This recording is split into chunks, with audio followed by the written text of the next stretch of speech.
তথা তার অতীত নাই এবং নির্ধারিত কোনো ভবিষ্যৎ নাই, অনাদি এবং অনন্ত। তো যেহেতু আল্লাহ সুবহানাহু ওয়া তাআলার জ্ঞানী তাকদীর, সেহেতু তাকদীর আসমান এবং জমিন সৃষ্টির 50,000 বছর পূর্বে লিখিত হয়েছে। কিন্তু যেহেতু তাকদীর জ্ঞান, সেহেতু তাকদীরের আসলে কোনো সময় নাই। কিন্তু আল্লাহ সুবহানাহু ওয়া তাআলার অসীম এবং অনন্ত জ্ঞান থেকে আসমান এবং জমিন সৃষ্টির 50,000 বছর পূর্বে আল্লাহ সুবহানাহু ওয়া তাআলা আসমান এবং জমিন সংক্রান্ত যে তাকদীর, সেটি লাওহে মাহফুজে লিপিবদ্ধ করেন। এবং লেখা মানে সবসময় আমরা যেভাবে হাতে কলমে লিখি এটিই হতে হবে, এটি ভুল ধারণা। যেমন আমরা আজ থেকে 20-30 বছর আগে হাতে কলমে লিখতাম, এখন কম্পিউটারে লিখতেছি, মোবাইলে লিখতেছি। তো কম্পিউটারে এবং মোবাইলের লেখা তো ধরা যাচ্ছে না, মেমোরি কার্ডের মধ্যে থেকে যাচ্ছে, হার্ড ড্রাইভের মধ্যে থেকে যাচ্ছে। তো আল্লাহ সুবহানাহু ওয়া তাআলা লিপিবদ্ধ করেছেন লাওহে মাহফুজে তাকদীর, তথা পৃথিবী সৃষ্টির 50,000 বছর পূর্বেই আসমান এবং জমিন ধ্বংসের ফায়সালাও হয়েছে, যে আসমান এবং জমিন ধ্বংস হয়ে যাবে। এবং আসমান এবং জমিনের মধ্যে যা কিছু আছে তার সকল কিছু প্রমাণ বহন করে যে আসমান এবং জমিন একদিন ধ্বংস হবে। সেই প্রমাণটা হচ্ছে আসমান এবং জমিনের মধ্যে যা কিছু আছে তার কিছুই স্থায়ী নয়, সেটা মানুষে বানাক অথবা আল্লাহ সুবহানাহু ওয়া তাআলার সৃষ্টি হোক। আল্লাহর সৃষ্টি গাছ হোক, অথবা আল্লাহর সৃষ্টি ছাগল ভেড়া মহিষ হোক, অথবা মানুষের তৈরি বিল্ডিং বাড়িঘর ব্রিজ কালভার্ট সেতু যেটি হোক না কেন, সবই একদিন না একদিন ধ্বংস হয়ে যায়। যেহেতু পৃথিবীর প্রতিটি সৃষ্টি পরিবর্তনশীল এবং একটা সময়ে পরিবর্তনের মাধ্যমে ধ্বংস হয়ে যায়, সেহেতু আলটিমেটলি পৃথিবীও একদিন ধ্বংস হবে। এবং এটিকেই বলা হয়েছে কিয়ামত। তো কিয়ামতের পূর্ব মুহূর্তে কিছু ফিতনা সংঘটিত হবে। সেই ফিতনাগুলোর মধ্যে সবচেয়ে বড় ফিতনা হচ্ছে দাজ্জালের ফিতনা। দাজ্জালের ফিতনা কেন সবচেয়ে বড়, এটি বুঝাও খুবই জরুরি, যে দাজ্জালের ফিতনা কেন সবচেয়ে বড় ফিতনা। আদম আলাইহিসসালাতু ওয়াসসালাম যে ফিতনায় পা দিয়েছিলেন, নূহ আলাইহিসসালাতু ওয়াসসালামের কওম যে ফিতনায় পা দিয়েছিল, লূত আলাইহিসসালাতু ওয়াসসালামের কওম যে ফিতনায় নিপতিত হয়েছিল, আদ সামুদ থেকে শুরু করে ফেরাউন নমরুদ থেকে শুরু করে পৃথিবীতে যত ফিতনা এসেছে তার মধ্যে সবচেয়ে বড় এবং সবচেয়ে ভয়ঙ্কর ও ভয়াবহ ফিতনা হচ্ছে দাজ্জালের ফিতনা। তো দাজ্জালের ফিতনা কেন ভয়াবহ এবং কেন ভয়ঙ্কর, এটি বুঝতে হলে আমাদের কোরআনের যেটি মূল সারমর্ম মেসেজ, সেটি আগে আমাদের বুঝতে হবে। যে আল্লাহ সুবহানাহু ওয়া তাআলা পবিত্র কোরআনে ঘুরিয়ে ফিরিয়ে মানুষকে দুটি জিনিসই শিখাতে চেয়েছেন। যদি সমগ্র ইসলামের দুটি বাক্যে সারমর্ম করতে বলা হয়, অথবা সমগ্র কোরআনের দুটি বাক্যে সারমর্ম করতে বলা হয়, তার প্রথম বাক্য হবে তাওহীদ, আর দ্বিতীয় বাক্য হবে পরকাল বা পুনরুত্থান। আল্লাহ সুবহানাহু ওয়া তাআলা পুরো কোরআনে বারবার বিভিন্ন অ্যাঙ্গেলে বিভিন্ন আঙ্গিকে মানুষকে এটি বুঝাতে থেকেছেন যে তোমার ইবাদতের একমাত্র যোগ্য তিনি, যিনি তোমার রব। আর এটি বুঝাতে থেকেছেন এই পৃথিবী শেষ নয়, এটি অস্থায়ী ক্ষণস্থায়ী, এই পৃথিবী ধ্বংস হয়ে যাবে, তোমাদের জন্য অপেক্ষা করছে পুনরুত্থান, চিরস্থায়ী পরকালীন জীবন। এই হলো ইসলাম এবং কোরআনের সারমর্ম। তো প্রথম সারমর্ম সেটি হচ্ছে ইলাহ তিনি, যিনি রব। ইবাদতের যোগ্য তিনি, যিনি রব হওয়ার ক্ষমতা রাখেন। যার মধ্যে রব হওয়ার ক্ষমতা নাই, সে ইলাহ হওয়ার যোগ্য নয়। তাকে ইবাদত করতে হবে, তাকে সিজদা দিতে হবে, তার কাছে কিছু চাইতে হবে, এই যোগ্যতা পাওয়ার, এই সম্মান পাওয়ার সে হক রাখে না, যে রব হওয়ার যোগ্যতা রাখে না। তাহলে রবকে, এটি আল্লাহ সুবহানাহু ওয়া তাআলা কোরআন মাজিদে বিভিন্ন আঙ্গিকে বিভিন্ন অ্যাঙ্গেলে তুলে ধরতে থেকেছেন যে আমি রব, এই যে আমি এই পারি, এই কারণে আমার ইবাদত করতে হবে। আর তোমরা যত বাতিল ভ্রান্ত ইলাহের ইবাদত করো, তারা এগুলো পারে না। যেমন কয়েকটা উদাহরণ হিসেবে যদি তুলে ধরি, আল্লাহ সুবহানাহু ওয়া তাআলা বিভিন্ন জায়গায় বলবে আসমান থেকে বৃষ্টি বর্ষণ করে কে, আসমান জমিন সৃষ্টি করেছে কে, পৃথিবীতে পাহাড় স্থাপন করেছে কে? পৃথিবীতে নদী নালা প্রবাহিত করেছে কে? তো এই যে নদী নালা প্রবাহিত করা, পাহাড় স্থাপন করা, বৃষ্টি বর্ষণ করা, আসমান জমিন সৃষ্টি করা, এগুলো রব হওয়ার আলামত, যোগ্যতা, যে এগুলো যে করতে পারে সে ইবাদতের যোগ্য। তো তোমরা বলো এগুলো কে করেছে? তোমরা যদি বলো এগুলো আল্লাহ করেছে, তাহলে ইবাদতের যোগ্য আমি। আর তোমাদের বাতিল ইলাহ যারা আছে তাদেরকে জিজ্ঞেস করো তারা এগুলো করতে পারে কিনা। এবং আল্লাহ সুবহানাহু ওয়া তাআলা প্রশ্ন করতে করতে, চ্যালেঞ্জ দিতে দিতে এত ছোট চ্যালেঞ্জও দিয়েছেন যে তোমরা আমাকে ছাড়া যত বাতিল ইলাহের ইবাদত করো তাদেরকে বলো একটা মশা বা একটা মাছি বা একটা পিঁপড়া সৃষ্টি করতে পারে কিনা। ওয়াহুম ইখলাকুন, সৃষ্টি করা তো বহুদূরের কথা, ওরা নিজেরাই সৃষ্টি। সেটা ঈসা আলাইহিস সালাম হোক, সেটা ঈসা আলাইহিস সালামের মা মারিয়াম আলাইহিস সালাম হোক, সেটা শাহজালাল শাহপরান হোক, সেটা মা কালী মা দুর্গা হোক, সেটা পৃথিবীতে আর যত কিছুর মানুষ ইবাদত করছে যেটিই হোক না কেন, তাদের কারো একটি মশা, একটি মাছি, একটি পিঁপড়া সৃষ্টি করার সমপরিমাণ যোগ্যতা নাই, বরং তারাই সৃষ্টিজীব। তাহলে যার সৃষ্টি করার যোগ্যতা নাই সে রব নয়, যে রব নয় সে ইবাদত পাওয়ার যোগ্য নয়। এই মেসেজে, এই সংবাদে, এই যুক্তিতে কোরআন পরিপূর্ণ হয়ে আছে। আল্লাহ সুবহানাহু ওয়া তাআলা কোরআন মাজিদের আরও বহু জায়গায় বলেছেন যে তোমরা আমাকে ব্যতীত আর যাদের ইবাদত করো তারা একটা খেজুরের বিচির উপরে যে পাতলা আবরণ আছে, এই পাতলা আবরণের সমপরিমাণ মালিক কিনা। যে পৃথিবীর আমি এতটুকুর মালিক যে একটা খেজুরের বিচির উপরের যে পাতলা আবরণ আছে সেটার মালিক। এমনকি আল্লাহ সুবহানাহু ওয়া তাআলা প্রশ্ন ছোট করতে করতে এত ছোট প্রশ্ন করেছেন যে ঠিক আছে, তারা যদি খেজুরের বিচির পাতলা আবরণের মালিকানা দাবি করতে না পারে, তাহলে তাদেরকে কথা হচ্ছে সে ইলাহ হতে পারবে না যার রব হওয়ার যোগ্যতা নাই। কুল হুয়াল্লাহু আহাদ আল্লাহুস সামাদ, শাহজালাল শাহপরান হোক, সবাই তো মারা গেছে। তাহলে আল্লাহ সুবহানাহু ওয়া তাআলা রব হওয়ার যে ক্যাটাগরিগুলো দিয়েছেন, এই ক্যাটাগরিতে যে উত্তীর্ণ হতে পারবে না সে ইলাহ হওয়ার যোগ্যতা রাখে না। এত এই আলোচনা করার পিছনে কারণ কি? দাজ্জালের ফিতনা কেন ভয়াবহ? এই জন্য ভয়াবহ যে আল্লাহ সুবহানাহু ওয়া তাআলা এত যুক্তি তর্ক দেওয়ার পরেও এবং এক্সিস্টিং বর্তমান পৃথিবীতে যারা আল্লাহ ব্যতীত ইলাহের দাবিদার আছে তারা কেউই রব হওয়ার প্রমাণ দিতে না পারার পরেও পৃথিবীর কয়জন মানুষ তাওহীদের অনুসরণ করে? পৃথিবীর কয়টা মানুষ শিরক মুক্ত?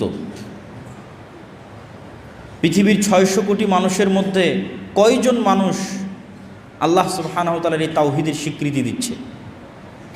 না খ্রিস্টানেরা, না হিন্দুরা। আর মুসলমানদের মধ্যেও নামধারী পথভ্রষ্ট বিভ্রান্ত আছে যারাও এই তাওহীদের পরিপূর্ণ বাস্তবায়ন করতেছে না।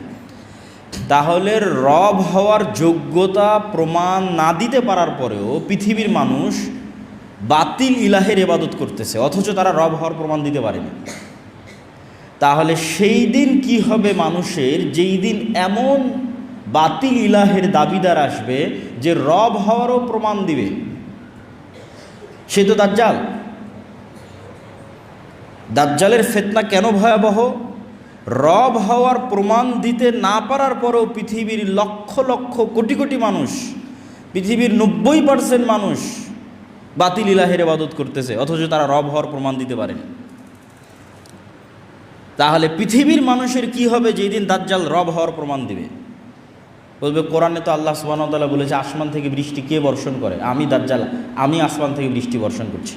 তাই এবার রব হওয়ার প্রমাণ দিয়ে দিল। ফেরাউনও যে প্রমাণ দিতে পারেনি, নমরুদও যে প্রমাণ দিতে পারেনি,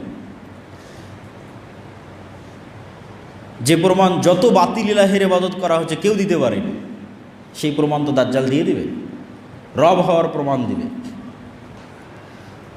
তার আদেশে আসমান বৃষ্টি বর্ষণ করবে, তার আদেশে জমিন ফসল উৎপাদন করবে,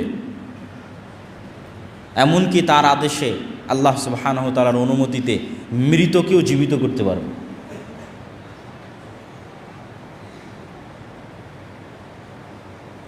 এই জন্য দাজ্জালের ফিতনা ভয়াবহ। তাহলে কোরআনের এত যুক্তি তর্কের পরেও দুনিয়াতে এক্সিস্টিং বাতিল ইলাহরা কেউ রবের প্রমাণ দিতে না পারার পরেও পৃথিবীর 90% মানুষ বাতিল ইলাহের ইবাদত করতেছে। তাহলে যেদিন দাজ্জাল এসে রব হওয়ার প্রমাণ দিবে সেদিন কয়জন মানুষ ঈমান ধরে রাখবে? এই জন্য এটা পৃথিবীর সবচেয়ে বড় ভয়াবহ ফিতনা। হ্যাঁ, এই ফিতনা থেকে বাঁচতে পারবে কারা? ওই যে দুইটা সারমর্ম বলেছি, ওই দুই সারমর্মের উপরই এই ফিতনা থেকে বাঁচা নির্ভর করে। একটা সারমর্ম বলেছি তাওহীদের বিশ্বাস যাদের মজবুত, আর 2 নম্বর পরকাল এবং পুনরুত্থানের উপর যাদের বিশ্বাস মজবুত। পরকাল এবং পুনরুত্থানের উপর বিশ্বাস মজবুত ছাড়া পৃথিবীর কোনো ফিতনা থেকে বাঁচা সম্ভব নয়। এই জন্য যখনই কোরআন এবং হাদিসে ইসলামের আকীদা এবং ঈমানের সারমর্ম করা হয়েছে, তখন এই দুইটা বাক্যের উপরে এসে শেষ হয়ে গেছে, মা ইউমিন বিল্লাহ ওয়াল ইয়াউমিল আখির। দুইটা বাক্য, যে আল্লাহর উপর ঈমান রাখে, পরকালের উপর ঈমান রাখে, এই দুইটা বাক্যের উপরই মানুষের ফিতনা থেকে মুক্তি নির্ভর করে। যার তাওহীদে বিশ্বাস মজবুত, যার পরকালে বিশ্বাস মজবুত। যদিও পরকাল অতি বাস্তব এবং পরকাল এত কঠিন নয়, পুনরুত্থান এত কঠিন নয় আমরা যত কঠিন মনে করি। আমি শুধু পুনরুত্থানের উপর একটা ছোট্ট কথা বলে বক্তব্যের সামনের দিকে এগিয়ে যাব, যে পুনরুত্থান কেন সহজ।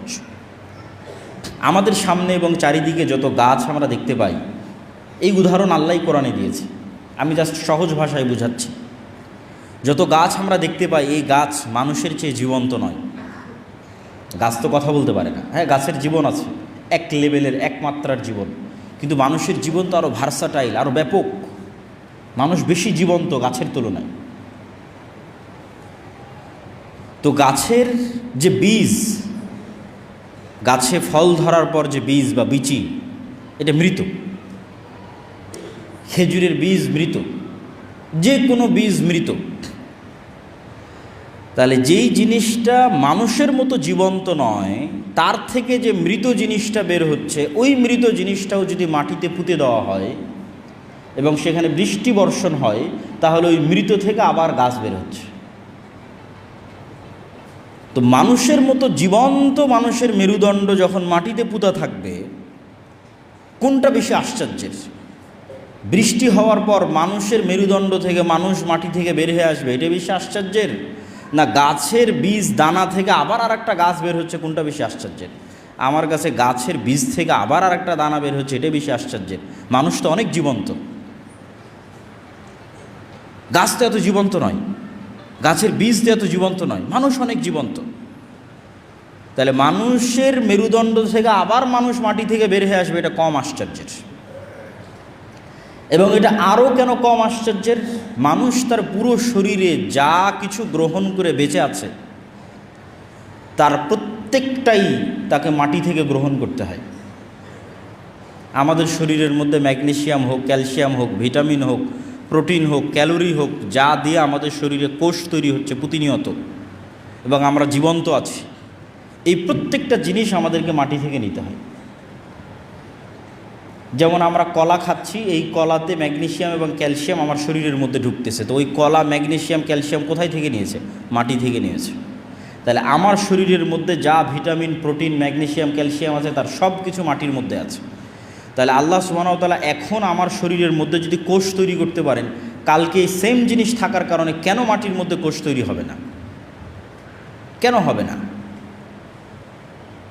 যেহেতু আমি সবই মাটি থেকে নিচ্ছি, তো সবই মাটি থেকে নেওয়ার পর আমার শরীরের মধ্যে কোষ তৈরি হচ্ছে, এবার আমি যখন মাটিতে চলে যাব, সেখানে ওই সেম জিনিস থাকার পরে ওখানে কেন কোষ তৈরি হবে না?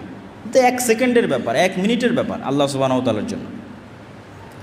এই জন্য পুনরুত্থান অতি সহজ এবং অতি বাস্তব। তো যাদের ঈমান পুনরুত্থানের উপর মজবুত থাকবে এবং যাদের ঈমান আল্লাহর তাওহীদের উপর মজবুত থাকবে, তারা পৃথিবীর যে কোনো ফিতনা থেকে মুক্ত থাকতে পারবে, দাজ্জালের ফিতনা থেকেও মুক্ত থাকতে পারবে। তো কিয়ামতের পূর্ব মুহূর্তে যে সংঘটিত ফিতনাসমূহ, এগুলোর যদি সারমর্ম বলি, সারমর্ম বলতে গেলে বলা যায় রাসূলুল্লাহ সাল্লাল্লাহু আলাইহি ওয়াসাল্লামের একটা হাদিস, যে উ'দুল সিত্তাম বাইনি ওয়া বাইনা ইয়াদাই সাআহ, তোমরা আমার মধ্যে এবং কিয়ামতের মধ্যে 6টা জিনিসকে গণনা করে রাখো। 1 নম্বর হচ্ছে মাউতি, আমার মৃত্যু। রাসূল সাল্লাল্লাহু আলাইহি ওয়াসাল্লামের প্রেরিত হওয়াই পৃথিবীর সবচেয়ে বড় কিয়ামতের আলামত। কেন আগে যত নবী চলে গেছে, সব নবীর পর মানুষ আর এক নবীর অপেক্ষা করেছে। মুহাম্মদ সাল্লাল্লাহু আলাইহি ওয়াসাল্লাম যেহেতু শেষ নবী, সেহেতু আর দ্বিতীয় কোনো নবীর অপেক্ষা নেই, এখন অপেক্ষা শুধু কিয়ামতের। অতএব কিয়ামতের সবচেয়ে বড় আলামত অতিক্রম হওয়া 1400 বছর পার হয়ে গেছে, সেটা হচ্ছে মুহাম্মদ সাল্লাল্লাহু আলাইহি ওয়াসাল্লামের পৃথিবীতে প্রেরিত হওয়া এবং তার মৃত্যু। তারপর রাসূল সাল্লাল্লাহু আলাইহি সাল্লাম বললেন মসজিদে আকসার বিজয়। তারপরে বললেন ভয়ঙ্কর মহামারী, যে মহামারীতে পৃথিবীর মানুষ মৃত্যুবরণ করে প্রায় শেষ হয়ে যাওয়ার মতো হয়ে যাবে, নাই বরাবর হয়ে যাবে। তারপর রাসূল সাল্লাল্লাহু আলাইহি সাল্লাম বললেন এমন ধন সম্পদের আধিক্য যে মানুষের কাছে 100 দিরহাম এবং 100 দিনার অনেক কম মনে হবে। তারপরে বললেন ফিতনাতুন, এমন এক ফিতনা যেই ফিতনা থেকে আরবের কোনো ঘর মুক্ত থাকবে না। লা ইয়াবকা মিনহু বাইতুম মিনাল আরব, আরবের কোনো ঘর এই ফিতনা থেকে মুক্ত থাকবে না। ফিতনা শব্দটি কোরআন এবং হাদিসে যখনই ব্যবহৃত হয়েছে বেশিরভাগ ক্ষেত্রে মারামারি, গণ্ডগোল, কাটাকাটি, যুদ্ধ ইত্যাদির ক্ষেত্রে ব্যবহৃত হয়েছে। ফলত এটিই বেশি সঠিক অর্থ যে এমন ফিতনা মানে এমন ভয়ঙ্কর যুদ্ধ যে যুদ্ধে আরবের প্রত্যেকটা ঘর অংশগ্রহণ করবে।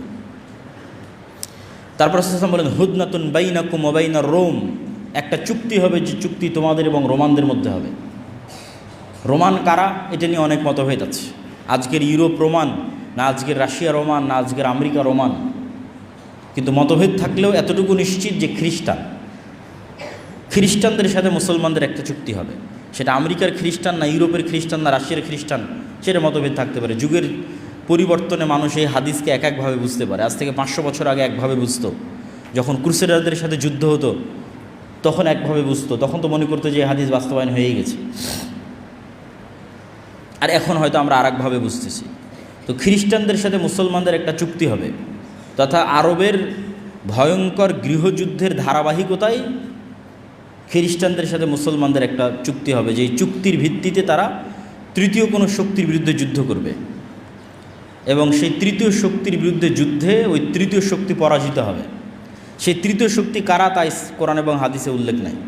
সেই তৃতীয় শক্তি ইহুদিরা, সেই তৃতীয় শক্তি হিন্দুরা, সেই তৃতীয় শক্তি চায়নার মতো যারা বুদ্ধিস্ট, তারা আল্লাহু আলাম।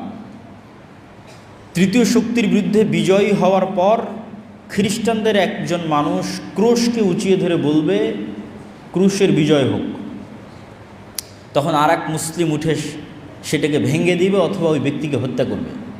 তখন খ্রিস্টান এবং মুসলমানেরা মুখোমুখি দাঁড়াবে, আর এটি পৃথিবীর ইতিহাসের সবচেয়ে বড় যুদ্ধ, তথা পৃথিবীর ইতিহাসের সবচেয়ে বড় যুদ্ধ হবে খ্রিস্টান আর মুসলমানদের মধ্যে, যেটার নাম মালহামা, যেটা বাইবেলে এবং অন্যান্য ধর্মগ্রন্থে আর্মাগেড্ডন নামে বলা হয়েছে। এবং পৃথিবীর সব ধর্মের মানুষ একজন মাসিহের অপেক্ষা করতেছে। মাসিহ মানে উদ্ধারকারী, বিপদ থেকে উদ্ধারকারী। মাসিহাদ দাজ্জালও বিপদ থেকে উদ্ধারকারী, ঈসা মাসিহও বিপদ থেকে উদ্ধারকারী। এবং দুইজনের নামেই মাসিহ লাগানো আছে, ঈসা মাসিহ এবং মাসিহাদ দাজ্জাল। কোরআন এবং হাদিসে এই দুইজনের নামে মাসিহ লাগানো আছে, বিপদ থেকে উদ্ধারকারী। একজন মিথ্যা বিপদ থেকে উদ্ধারকারী আর একজন সত্য বিপদ থেকে উদ্ধারকারী। এই জন্য ইহুদি হোক, খ্রিস্টান হোক, মুসলমান হোক, সবাই কিয়ামতের পূর্ব মুহূর্তে একজন মাসিহের অপেক্ষায়। এবং এই মাসিহকে এবং এই মাসিহাদ দাজ্জালকে খ্রিস্টান এবং ইহুদি ধর্মে অ্যান্টি ক্রাইস্ট হিসেবে নামকরণ করা হয়েছে। তো পৃথিবীর ইতিহাসের সবচেয়ে ভয়াবহ যুদ্ধ হবে মুসলমান এবং খ্রিস্টানদের মধ্যে, যেখানে রাসূল সাল্লাল্লাহু আলাইহি ওয়াসাল্লামের হাদিস অনুযায়ী 9,60,000 তথা প্রায় 10 লক্ষের কাছাকাছি সেনাবাহিনী একত্রিত হবে খ্রিস্টানদের। আর মুসলমানদের পক্ষ থেকে সিরিয়া এবং মদিনার তৎকালীন বিশ্বের সবচেয়ে আল্লাহওয়ালা তাকওয়াবান পরহেজগার মানুষরা মদিনা থেকে বেরিয়ে আসবে। আর সিরিয়া এবং মদিনার মুজাহিদরা জোটবদ্ধ অবস্থায় খ্রিস্টানদের বিরুদ্ধে যুদ্ধে অবতীর্ণ হবে। রাসূল সাল্লাল্লাহু আলাইহি ওয়াসাল্লাম যে জায়গাগুলোর কথা বলেছেন এগুলো হচ্ছে বর্তমান সিরিয়া এবং তুরস্কের সীমান্তবর্তী অঞ্চল, আমাক এবং দাবেক। তুরস্ক এবং সিরিয়ার সীমান্তবর্তী অঞ্চলে এই যুদ্ধ হবে। এবং হাদিসের বিভিন্ন সূত্র অনুযায়ী এই যুদ্ধ 4 দিন চলবে। এবং এই যুদ্ধ এত ভয়াবহ হবে যে আকাশে যদি 1 মাস পাখি উড়ে তাহলে লাশের সারি শেষ করতে পারবে না, এবং কোথাও নিরাপদ জায়গা না পাওয়ায় উড়ন্ত অবস্থাতেই মরে পড়ে যাবে লাশের দুর্গন্ধের কারণে। এবং কোনো বংশে 100 জন মানুষ থাকলে 99 জন মারা যাবে, গনিমতের মালে কেউ সন্তুষ্ট হবে না, কেননা কেউ উত্তরসূরি নাই, উত্তরাধিকারী নাই। এগুলো হাদিসের বিভিন্ন রেওয়ায়েতে এসেছে।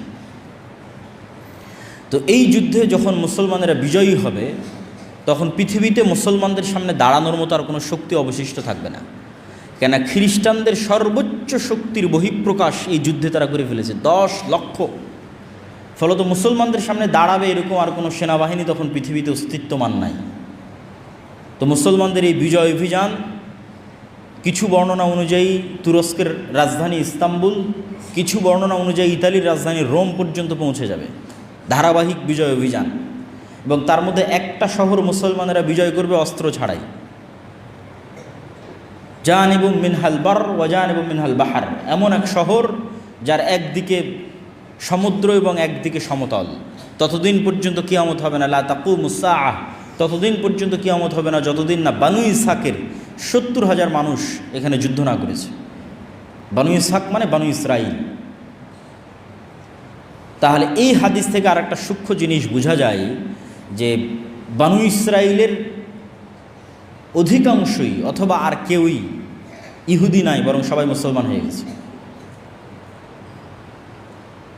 এবং আজকের যারা ইহুদি তারা জেনেটিক্যালি এটা প্রুফ করতে পারবে না যে তারা ইব্রাহিম আলাইহিসসালাতু ওয়াসসালামের সন্তান।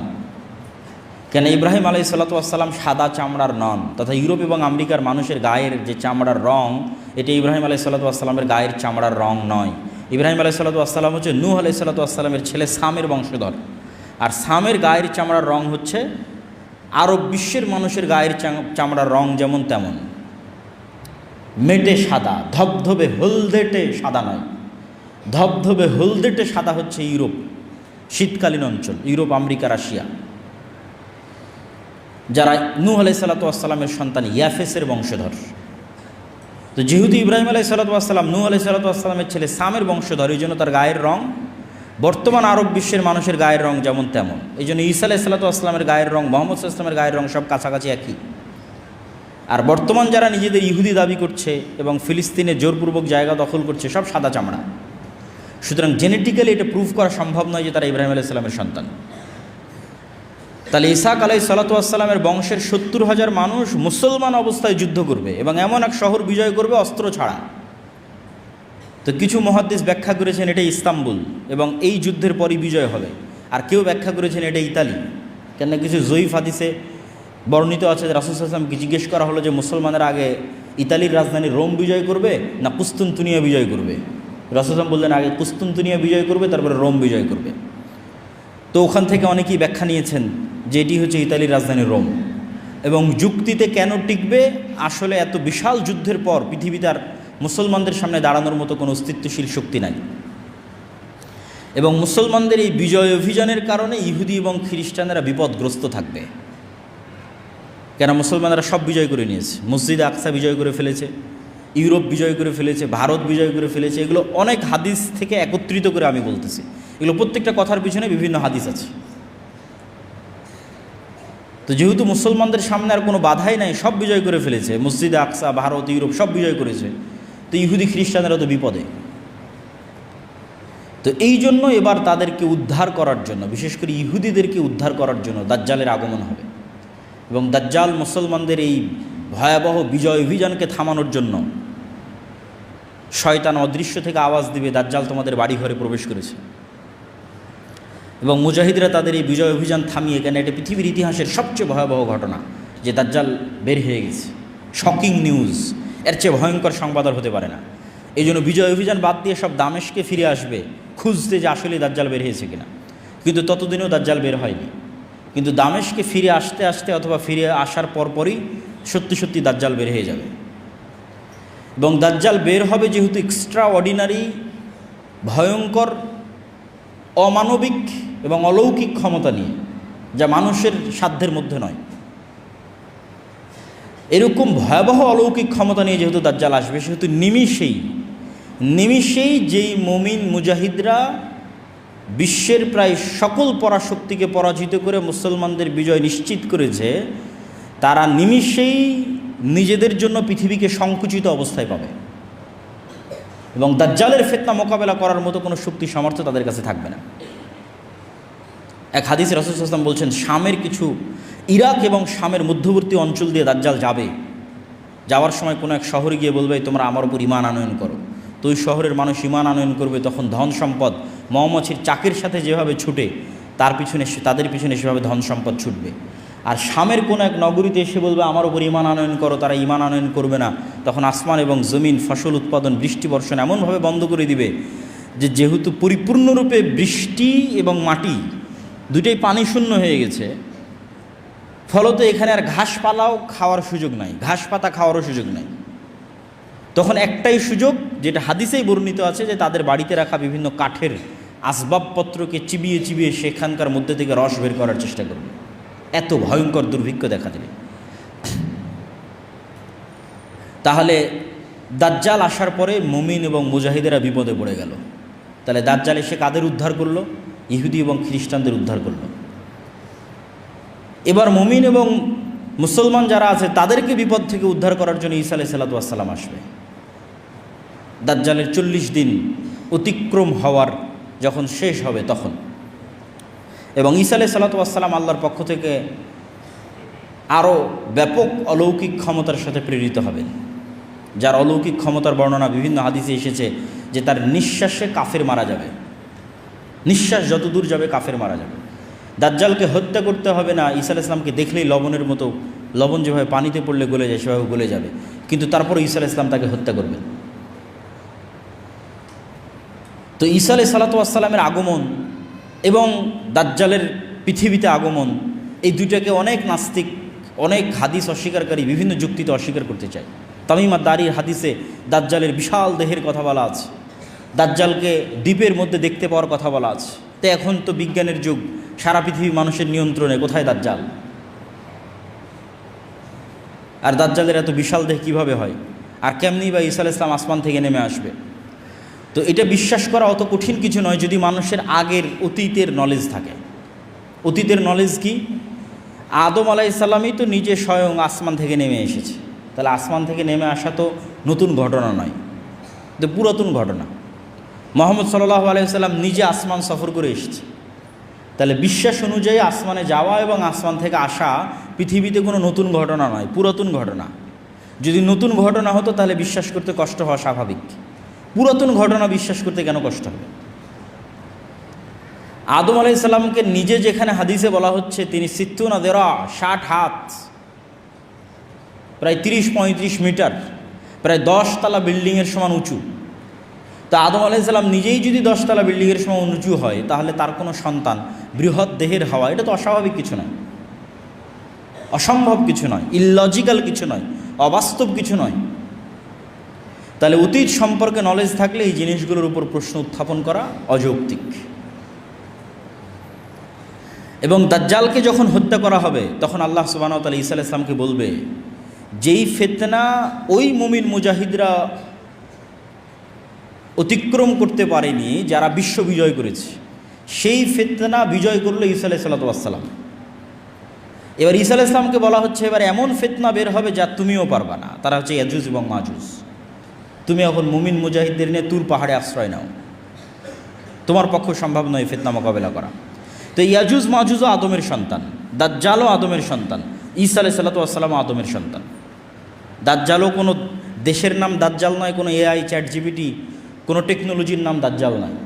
দাজ্জাল মানুষ, আদমের সন্তান, এবং ইয়াজুজ মাজুজও মানুষ, আদমের সন্তান। ইয়াজুজ মাজুজের সংখ্যাধিক্যের পরিমাণ বুঝতে হলে রাসূল সাল্লাল্লাহু আলাইহি ওয়াসাল্লামের একটা সহিহ হাদিস মাথায় রাখতে হবে। আল্লাহর নবী বললেন আদম সন্তানের প্রত্যেক 1000-এ 999 জন জাহান্নামী। তো সাহাবীরা দুশ্চিন্তায় পড়ে গেলেন যে 1000-এ যদি 999 জন জাহান্নামী হয় তাহলে তো আমরাও মানে আমাদের জান্নাতে যাওয়ার সম্ভাবনা কোথায়? তাহলে রিস্ক তো ভয়ঙ্কর, ভয়াবহ রিস্ক।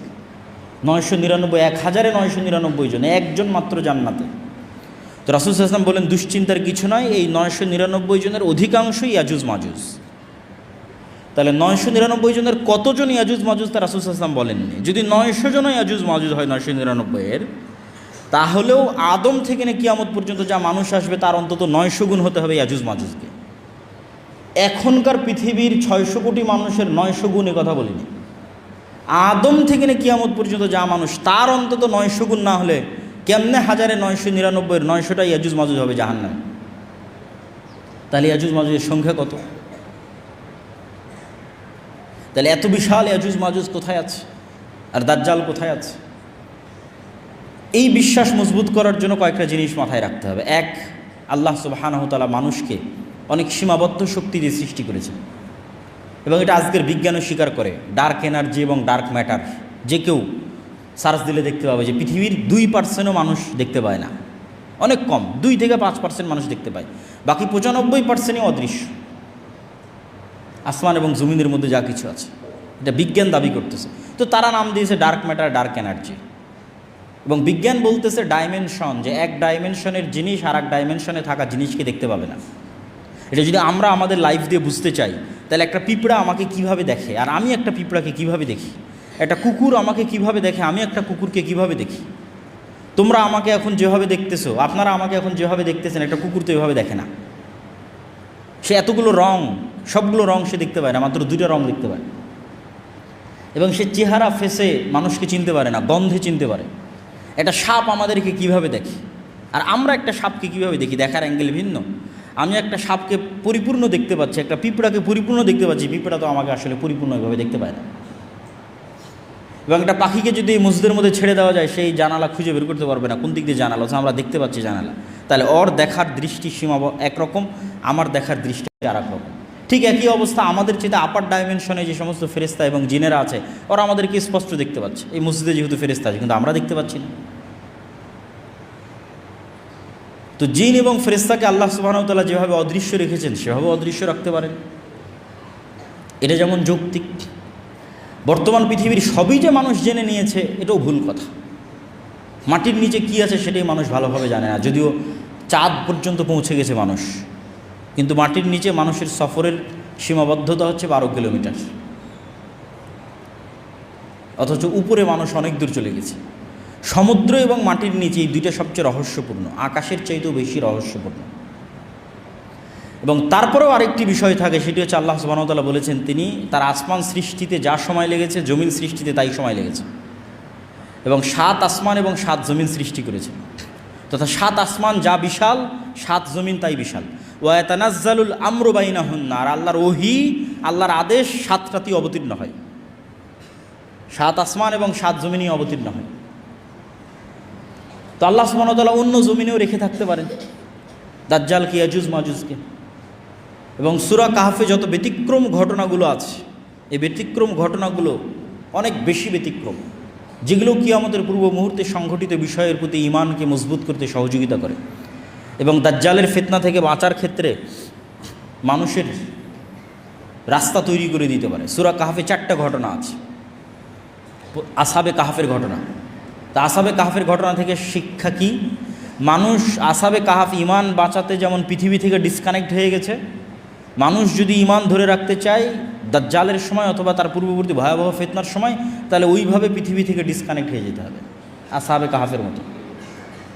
আর পরকালের প্রতি ঈমান লাগবে আসহাবে উখদুদের মতো, যারা জ্বলন্ত আগুনের মধ্যে ঢুকে গেছে। কেন?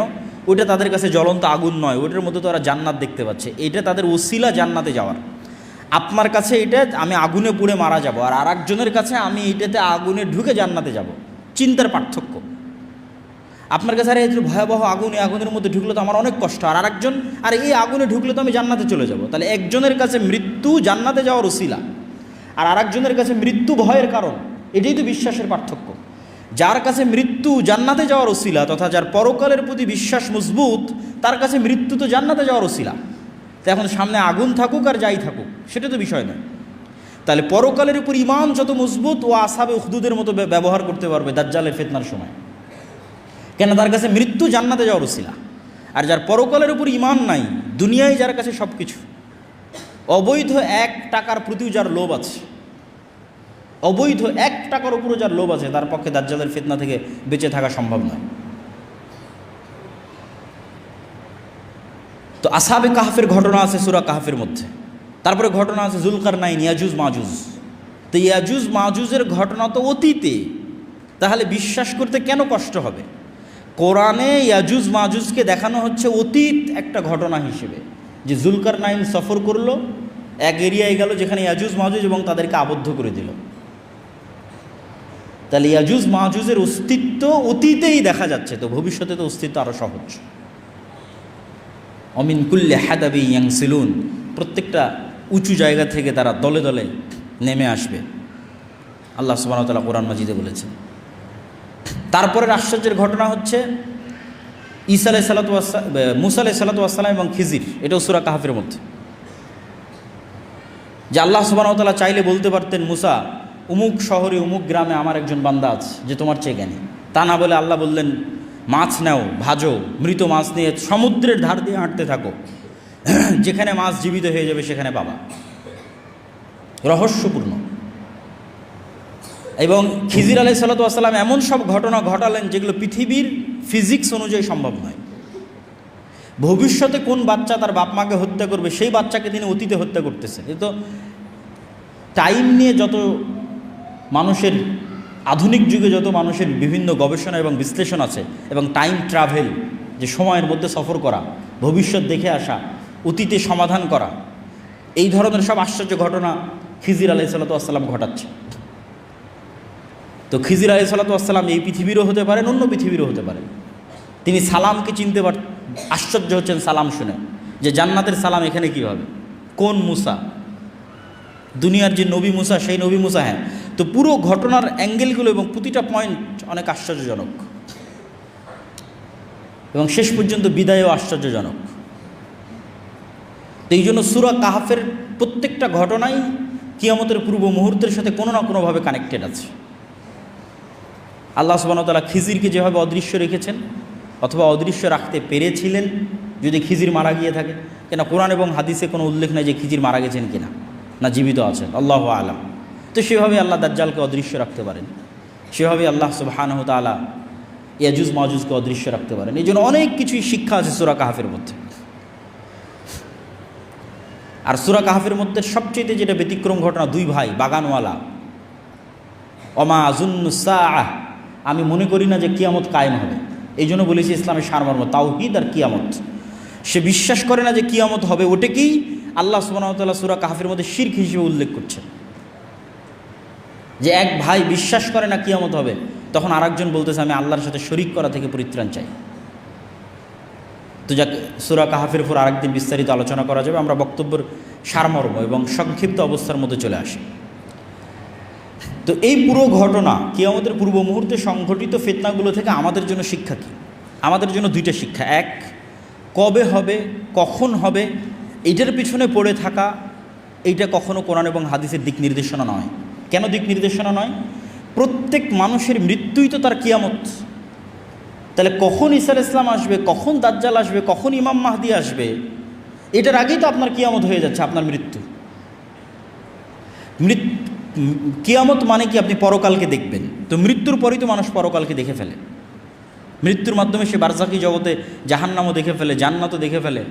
হয় পাখি হিসেবে জান্নাতে উড়ে, আর না হলে তার কবর বরাবর জাহান্নামের দরজা খুলে দেওয়া হয়, তো সব তো দেখেই নিল। ফেরেশতা জিজ্ঞাসাবাদ করে, তো পরকাল তো দেখাই শেষ। তাহলে কিয়ামত ঘটা পর্যন্ত অপেক্ষা করতে হচ্ছে না তো, ঈসা আলাইহিস সালাম ইমাম মাহদি আসা পর্যন্ত অপেক্ষা করতে হচ্ছে না তো, আপনার মৃত্যুই তো আপনার কিয়ামত। এটা হলো 1 নম্বর পয়েন্ট। 2 নম্বর পয়েন্ট, ইমাম মাহদি আসলে, ঈসা আলাইহিস সালাম আসলে, দাজ্জাল আসলে নতুন কোরআন আসবে নাকি, নতুন নবী আসবে নাকি, নতুন হাদিস তৈরি হবে নাকি? না, নতুন কোরআনও আসবে না, নতুন হাদিসও হবে না।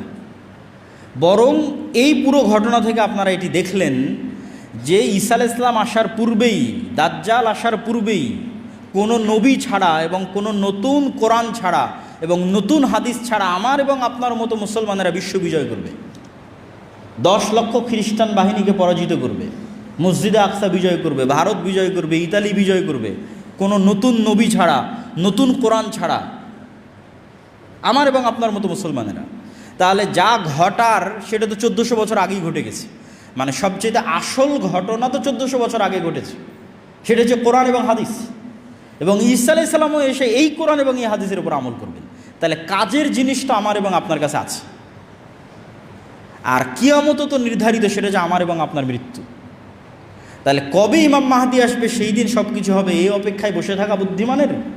না, যেটা আসল ঘটনা ঘটে গেছে এবং আপনার কাছে আছে, আর আমার এবং আপনার মতো মুসলমানেরা এত বড় বড় বিজয় সম্পূর্ণ করবে, তাহলে আপনি কেন চেষ্টা করবেন না? আর তো নতুন নবীও আসবে না, নতুন কোরআনও আসবে না। তাহলে আমার এবং আপনার জন্য কাজ স্পষ্ট, আমার মৃত্যু, আমার কিয়ামত, আর এই কোরআন এবং এই হাদিসের মাধ্যমে মুসলমানদের বিজয় হবে। এই কোরআন এবং এই হাদিস ফলো করেই কিয়ামতের পূর্ব মুহূর্তে মুসলমানেরা বিজয় করবে, ইমাম মাহদি বিজয় করবে, ঈসা আলাইহিস সালাম বিজয় করবে। সেই কোরআন এবং হাদিস আমাদের কাছে আছে। তাহলে এই কোরআন হাদিসকে সামনে রেখে নিজেদের জীবন গড়া এবং নিজের মৃত্যুর জন্য প্রস্তুতি নেওয়া এবং আল্লাহর দ্বীনকে বিজয় করার চেষ্টা করা। এটি হলো সবচেয়ে বড় অন্যতম মেসেজ আজকের এই বক্তব্য থেকে শিক্ষা। আর দাজ্জালের ফিতনা থেকে বাঁচার প্রস্তুতি সবসময় থাকতে হবে। কেন? কিয়ামতও যেমন হঠাৎ হবে, দাজ্জালও তেমন হঠাৎ বের হবে, বাগদাতান, হঠাৎ। রাসূল সাল্লাল্লাহু আলাইহি সাল্লামও বলেননি যে না আমার যুগে দাজ্জাল বের হবে না, এরকম স্পষ্ট বলেননি। ইবনু সাইয়াদের হাদিসগুলো পড়ে দেখতে পারেন। ওমর রাদিয়াল্লাহু তাআলা আনহুকে রাসূল সাল্লাল্লাহু আলাইহি ওয়াসাল্লাম বলছে এ যদি দাজ্জাল হয় তাহলে একে হত্যা করবে ঈসা আলাইহিস সালাম, আর যদি দাজ্জাল না হয় তাহলে তুমি কেন নিরপরাধ মানুষকে হত্যা করবে? একবার রাসূল সাল্লাল্লাহু আলাইহি ওয়াসাল্লাম বললেন আরে আমার যুগে আবার দাজ্জাল বের হয় নাকি? তথা দাজ্জাল যে কোনো মুহূর্তে যে কোনো সময় বের হয়ে যেতে পারে, বাগদাতান, কিয়ামত হঠাৎ হবে। তো দাজ্জালের ফিতনা থেকে বাঁচার জন্য যেমন আল্লাহ সুবহানাহু ওয়া তাআলার কাছে দোয়া করতে হবে, ঠিক তেমনি যেই কারণে আপনি দাজ্জালের ফিতনা থেকে বাঁচবেন ওই ধরনের দাজ্জালীয় ফিতনা, দাজ্জালুনা কাজ্জাবুনা, আসল দাজ্জালের আগে আরও 30টা দাজ্জালুনা কাজ্জাবুনা বের হবে। তো এই জন্য সত্য মিথ্যার সংমিশ্রণ এবং মুসলমানদের উপর বিপদ আসতেই থাকবে। এই জন্য ইমানের পরীক্ষায় ওই সেম জিনিসগুলোই কাজে দিবে। তাওহীদ, পুনরুত্থানের উপর মজবুত বিশ্বাস, আল্লাহর উপর মজবুত বিশ্বাস, পুনরুত্থানের উপর মজবুত বিশ্বাস। এবং বিশ্বাসকে মজবুত করার জন্যই আমাদের যে সংক্ষিপ্ত একটা লেখনী আছে আল্লাহর পথে যাত্রা, এটি শুধু এই উদ্দেশ্যেই লেখা। মানুষ যত বেশি কোরআনের সাথে কানেক্টেড হবে, যত বেশি হাদিসের সাথে কানেক্টেড হবে, যত বেশি তাদের ইমানকে মজবুত করবে, আল্লাহর প্রতি ইমানকে এবং পুনরুত্থান, আবার যে আল্লাহ তাদেরকে সৃষ্টি করবেন, এইটির উপর মানুষের ইমান যত মজবুত হবে, মানুষ তত দুনিয়ার ফিতনা থেকে বেঁচে থাকতে পারবে। আল্লাহ সুবহানাহু ওয়া তাআলা আমাদের তৌফিক দান করুক, আল্লাহুম্মা আমিন। আলহামদুলিল্লাহি ওয়াহদা ওয়াসসালাতু ওয়াসসালামু আলা মান লা নাবিয়্যা বা'দাহ। ইয়া আইয়ুহাল্লাযীনা